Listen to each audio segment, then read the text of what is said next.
Sementara ASN yang lain itu tidak perlu menerima, tidak perlu melalui proses sertifikasi atau proses PPG untuk mendapatkan tunjangannya.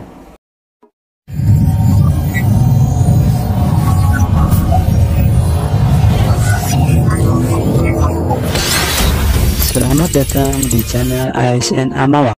Untuk bincang-bincang tentang rancangan Undang-Undang Sistem Pendidikan Nasional atau RUU Sisdiknas. Seperti kita ketahui, pemerintah melalui Menteri Hukum dan HAM sudah menyampaikan usulan resmi pemerintah untuk memasukkan rancangan undang-undang ini menjadi bagian dari prolegnas prioritas kepada DPR.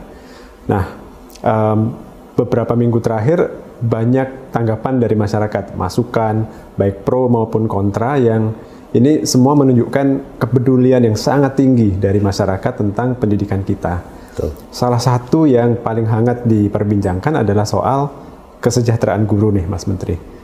Nah, ini boleh nggak minta penjelasan Mas Menteri tentang mengapa kita perlu mengubah skema tunjangan yang sekarang sudah diatur di Undang-Undang Guru dan Dosen ini. Betul. Makasih Mas Tino. Sebenarnya RUU Sisdiknas ini adalah punya potensi positif terbesar terhadap kesejahteraan guru.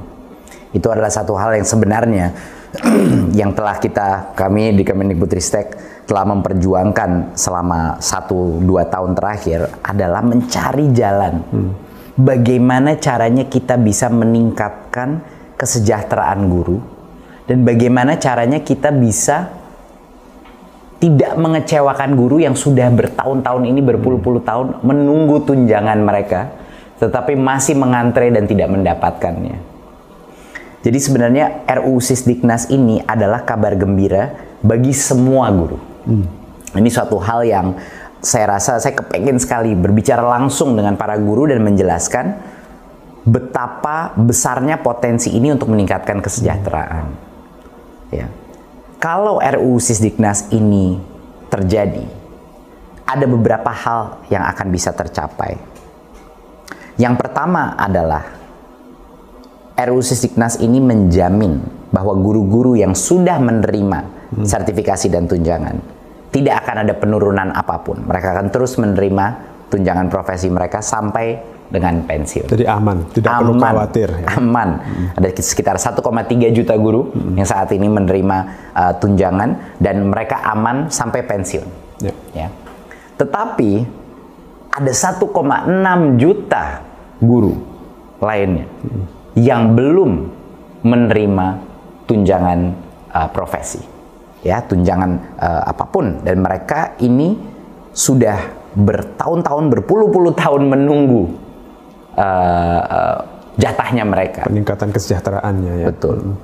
Kalau RUU Sisdiknas ini berhasil kita loloskan, yang 1,6 juta guru ini akan bisa langsung menerima tunjangan, dan artinya kesejahteraan meningkat tanpa harus menunggu proses sertifikasi dan mengikuti program PPG. Ya. Ini kuncinya ini, untuk yang 1,6 juta guru. Ya.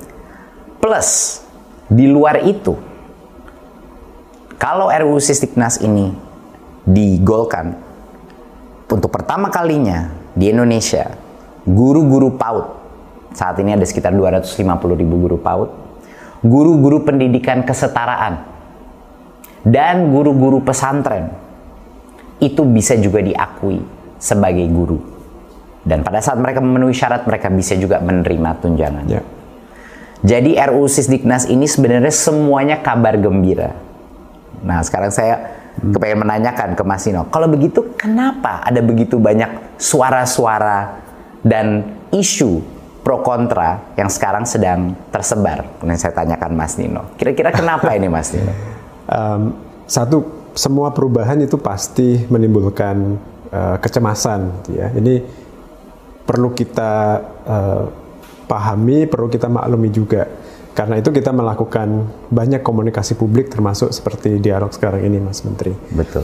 Ada kekhawatiran bahwa pertama, bagaimana dengan guru-guru yang tadi sudah menerima tunjangan, kalau undang-undang yang lama dicabut, apakah tunjangan mereka tetap diterima? Dan ini Mas Menteri tadi tegaskan bahwa mereka tetap dijamin menerima tunjangan profesi yang sudah diberikan sampai dengan pensiun. Itu ada di pasal 145 ayat 1. Betul. Jadi di pasal RUU Sisdiknasnya, Betul. bukan janji dari pemerintah. Bukan, itu eksplisit ada. Ya, ada jaminan. Jadi ada Jadi aman. ketentuan transisi yang menjadi pengganti dari undang-undang yang dicabut. Ya, jadi itu aman.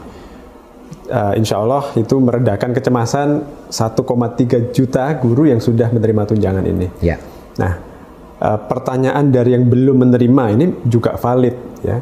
Kalau di Undang-Undang Guru dan Dosen sekarang diberi janji untuk bisa menerima TPG, tapi harus antri pendidikan profesi guru yang bertahun-tahun. Tapi kalau itu dicabut, bagaimana dengan nasib mereka? Nah, ini kan jawabannya agak berbeda untuk ASN dan untuk non-ASN ya, Betul. Mas Menteri. Mungkin Mas Menteri bisa menjelaskan skema untuk ASN kira-kira seperti apa nih? Kenapa guru-guru ASN dan calon ASN yang sekarang berproses guru-guru honorer yang ingin menjadi P3K ini, kenapa mereka juga diuntungkan dengan adanya perubahan pengaturan yang kita ajukan? Mungkin Mas Nino untuk menjelaskan ini, kita harus kembali dulu ke tahun 2005. Dan kita harus membahas sedikit mengenai Undang-Undang Guru dan Dosen. Betul. Jadi pasti banyak guru-guru ini semua menanya, kenapa sih saya untuk mendapatkan sertifikasi dan untuk mendapatkan tunjangan ini harus mengantre? Kenapa? Alasannya adalah, dan ini harus dijelaskan ke setiap guru di Indonesia, alasannya adalah di dalam Undang-Undang Guru dan Dosen tahun 2005, guru itu dipisahkan dari sistem ASN lainnya. Makanya disebut dalam Undang-Undang Guru dan Dosen itu ada kata-kata tunjangan profesi dan disebut berapa jumlah tunjangannya. Tetapi yang harus disadari oleh banyak guru-guru, di dalam Undang-Undang Guru dan Dosen itu, proses untuk mendapatkan tunjangan itu dikunci dengan namanya proses sertifikasi, yaitu PPG. Sementara sistem kita punya kapasitas yang terbatas untuk PPG. Ya. Per tahun kira-kira maksimal 60 sampai 70 ribu proses PPG itu. Dan itu harus dibagi dua. Harus ada PPG untuk guru-guru baru, Ya. prajabatan, Menggantikan yang pensiun. yang kita selalu kekurangan guru, ya, karena banyak yang pensiun setiap tahunnya. Plus harus dibagi sama PPG dalam jabatan, yaitu yang kita bahas hari ini. Guru-guru 1,6 juta guru ini yang masih belum, yang ngantre menunggu sertifikasi dan PPG. Jadi bayangkan, itu peraturan Mas Nino keluar di tahun 2005. Sekarang tahun 2022. Karena undang-undang tersebut, walaupun dengan itikat baik undang-undang itu,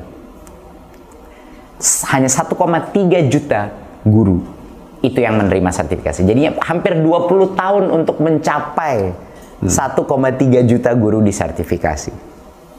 Kalau kita diam saja dan mengikuti peraturan itu, di mana disebut tunjangan profesi dan lain-lain, kita akan menunggu lebih dari 20 tahun lagi. Baru yang 1,6 juta ini bisa semua selesai disertifikasi, dapat PPG-nya, dan akhirnya menerima tunjangan.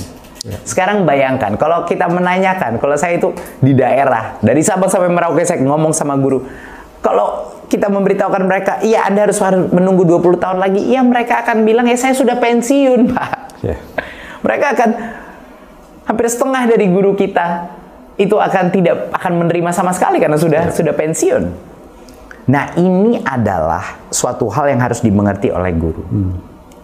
Kenapa mereka harus mengantre? Karena di Undang-Undang Guru dan Dosen, mereka dikunci dengan sertifikasi karena ada pembedaan sistem tunjangan mereka. Makanya namanya tunjangan profesi disebut situ, itu yang membuat guru itu diperbedakan dari contohnya ASN lain.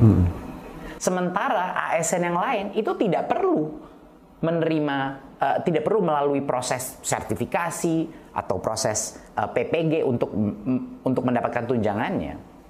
Jadi kalau misalnya Mas Tino, guru-guru ini disetarakan kembali dengan undang-undang ASN, ini untuk guru-guru negeri ya. Kalau mereka untuk P3K, guru PNS, kalau mereka disetarakan lagi dengan undang-undang ASN, mereka akan bisa menerima tunjangan langsung tanpa mengantre sertifikasi dan PPG. Jadi kenaikan tunjangan.